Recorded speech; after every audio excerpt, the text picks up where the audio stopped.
Hello दोस्तों, स्वागत है आपका हमारे स्टडी चैनल में। आज हम पढ़ेंगे संधि भाग 2।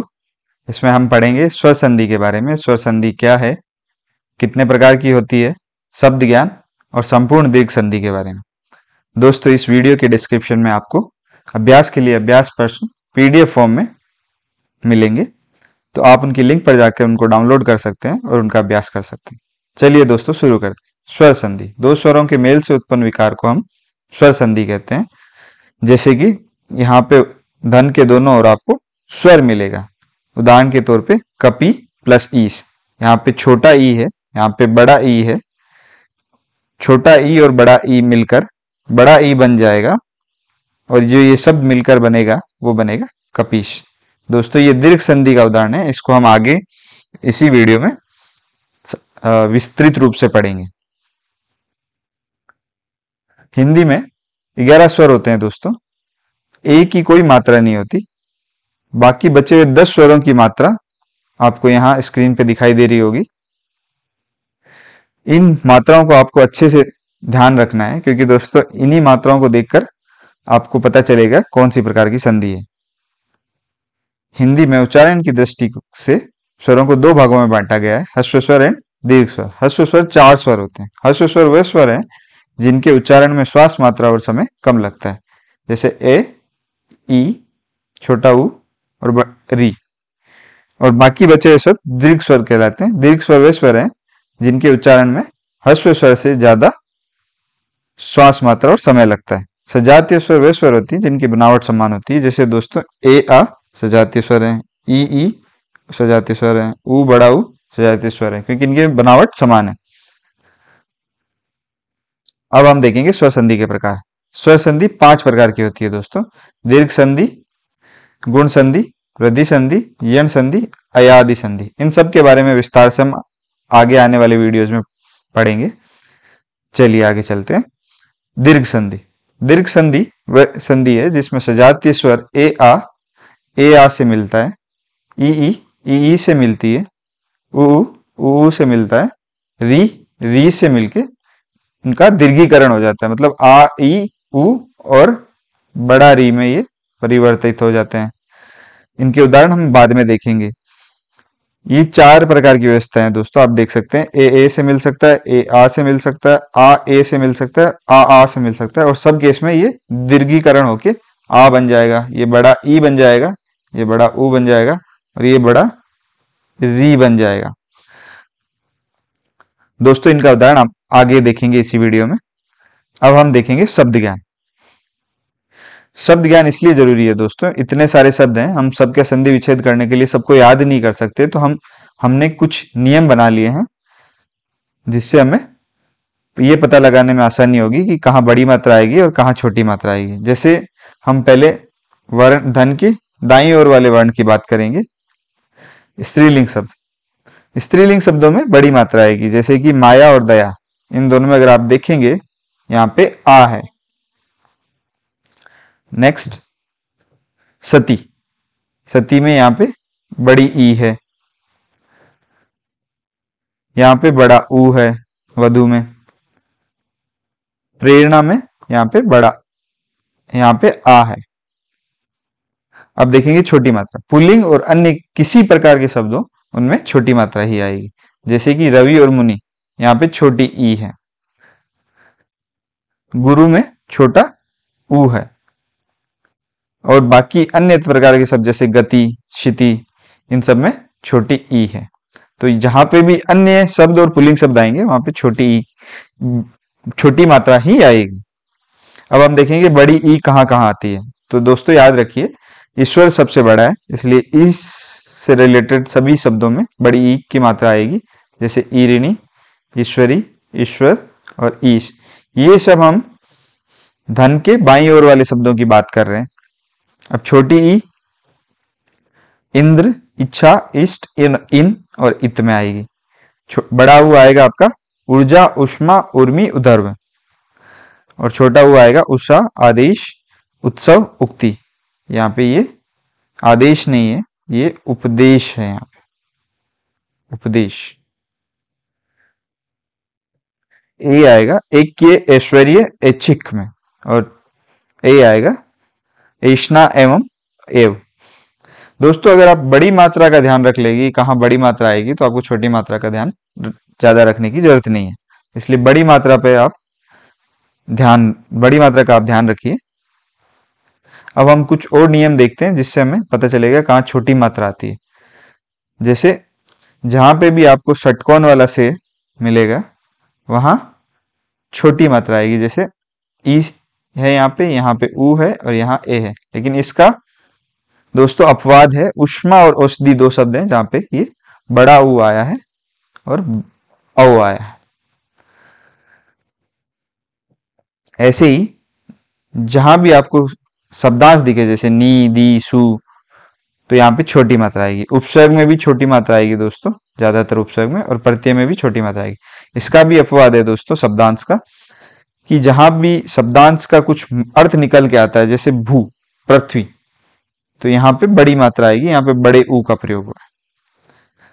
चलिए दोस्तों अब हम दीर्घ संधि के उदाहरण देखते हैं। हिमालय, इसको आप करके देखिए वीडियो को पॉज करके। तो हिमालय चार तरह की व्यवस्था बन सकती है दोस्तों। ये कैसे बनी है हम देखते हैं। आपको शब्द के मध्य में देखना है, यहाँ पे आ है, तो आ दोस्तों कैसे बन सकता है, ए प्लस ए और ए प्लस आ से। तो देखिए हिम प्लस आ प्लस ए। अब आ कैसे टूट सकता है दोस्तों, इन दो भागों में टूट सकता है, और इन दो भागों को अगर आप हिम में जोड़ते जाएंगे दोस्तों, हिम में अगर ए जोड़ेंगे तो हिम बन गया, हिम में आ जोड़ेंगे तो हिमा बन गया। तो इस तरह ये चार व्यवस्था बन के आएगी।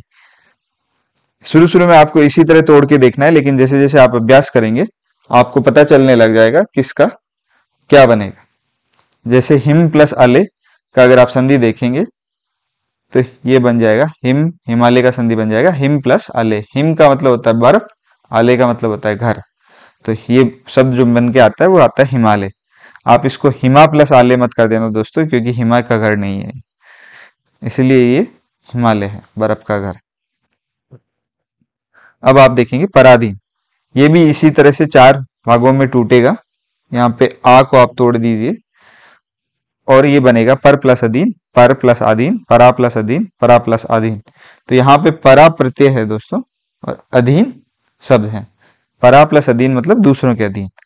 जैसे कि ब्रिटिश इंडिया जब था, जब ब्रिटिशों का शासन था, अंग्रेजों का, तब बहुत सारे देश उनके पराधीन देश थे, दूसरे मतलब ब्रिटिश शासन के अधीन देश थे। अगला शब्द श्रद्धालु, ये भी चार भागों में टूटेगा। तो श्रद्धालु का मतलब होता है श्रद्धा प्लस आलू, श्रद्धा प्लस आलू। श्रद्धा प्लस आलू मतलब रखने वाला, श्रद्धा रखने वाला। इसी तरह के शब्द बन सकते हैं दोस्तों, कृपालु, दयालु। आप कृपा प्लस आलू, दया प्लस आलू। अगला शब्द है कारागार। अगर आप देखेंगे दोस्तों, कारागार का संधि विच्छेद होता है कारा प्लस आगार, मतलब बंदियों को रखने वाली जगह, जेल, कारागार। ऐसे ही कारावास भी आ सकता है, कारा प्लस आवास। दक्षावले, महाशय, शताब्दी, शरणाब। इनको आप इस वीडियो को पॉज करके आप इनको सोल्व करके देखिए। अब इनके उत्तर हम देखते हैं।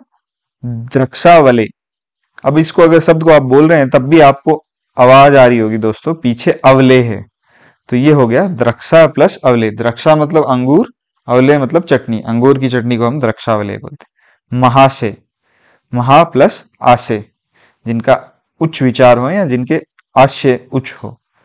शताब्दी, अब्दी शब्द सुनाई दे रहा होगा आपको अंत में, तो सत प्लस अब्दी, सता नहीं होता दोस्तों सत होता है। 100 आवर्स की अवधि को हम शताब्दी बोलते हैं। स्वर्णाभ, ये बनेगा स्वर्ण प्लस आव, आव मतलब चमक, स्वर्ण मतलब सोना, तो सोने जैसी चमक को हम स्वर्णाभ बोलते हैं। भयाक्रांत, मुक्तावली, पुरावशेष, अंत्याक्षरी।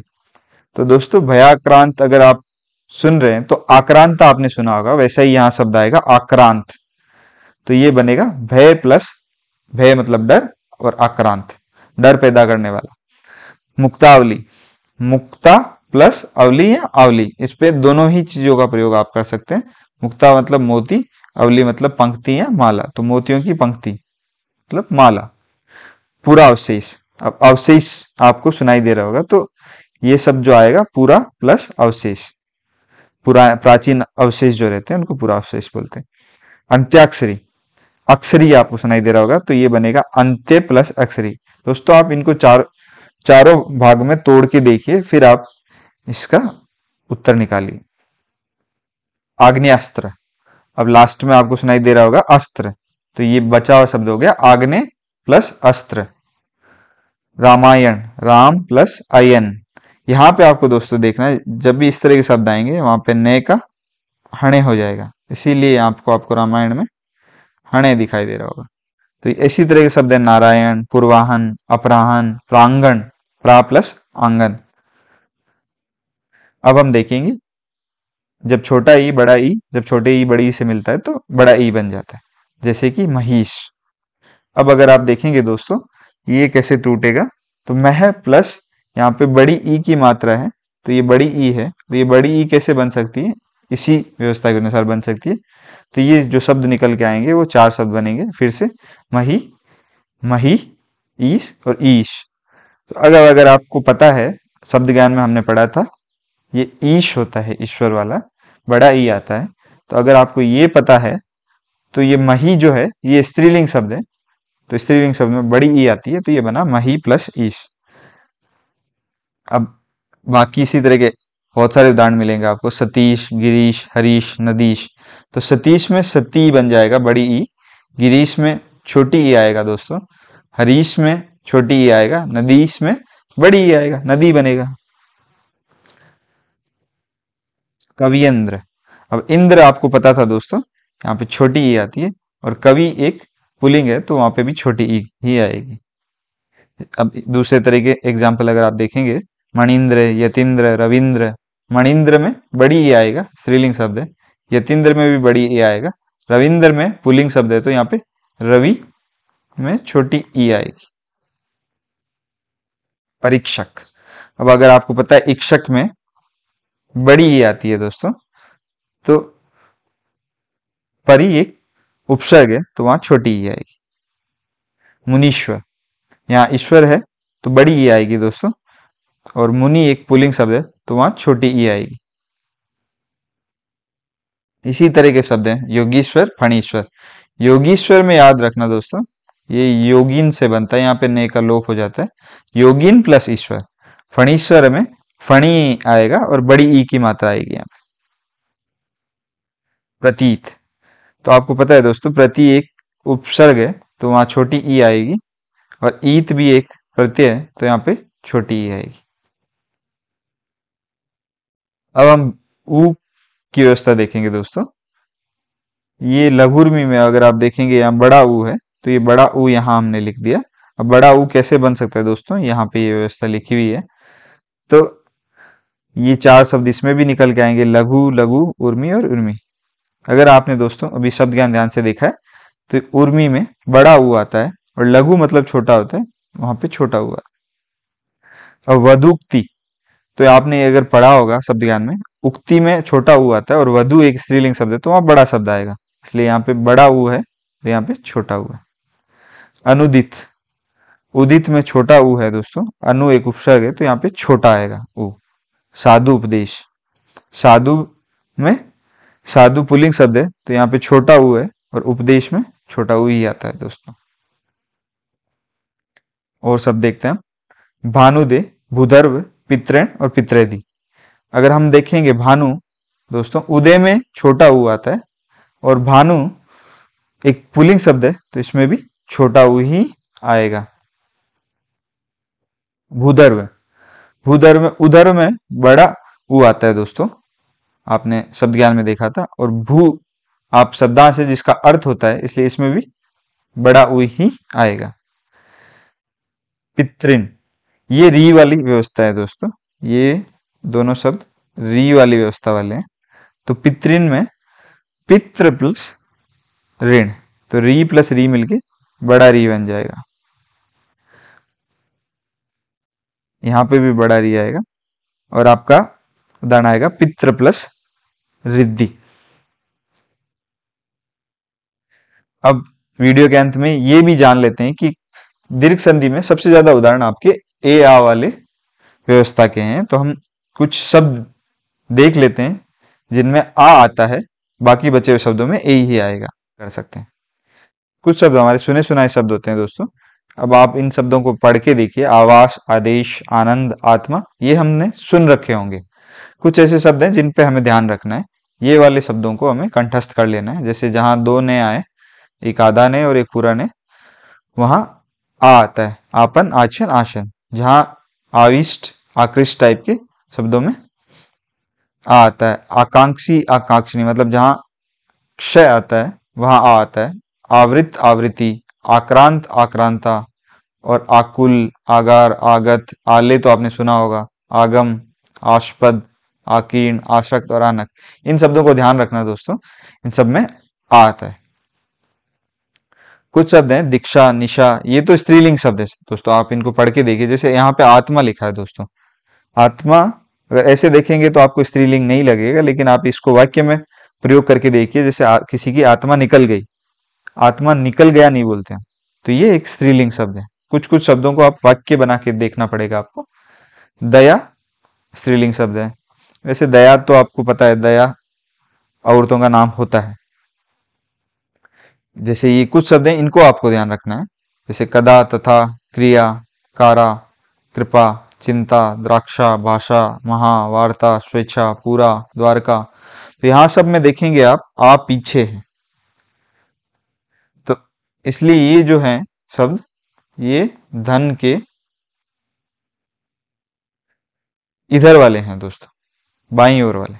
और यहाँ अगर आप देखेंगे इन दोनों में, इस वाली व्यवस्था और इस वाली व्यवस्था में, तो यहाँ आ आगे है, तो ये आपके दाईं ओर वाले शब्द हैं। तो ये वाले शब्द जो हैं दोनों, ये इधर वाले हैं और ये इधर वाले हैं। वीडियो को अंत तक देखने के लिए धन्यवाद दोस्तों। अगर आपको वीडियो पसंद आया तो लाइक, शेयर एंड सब्सक्राइब कीजिए।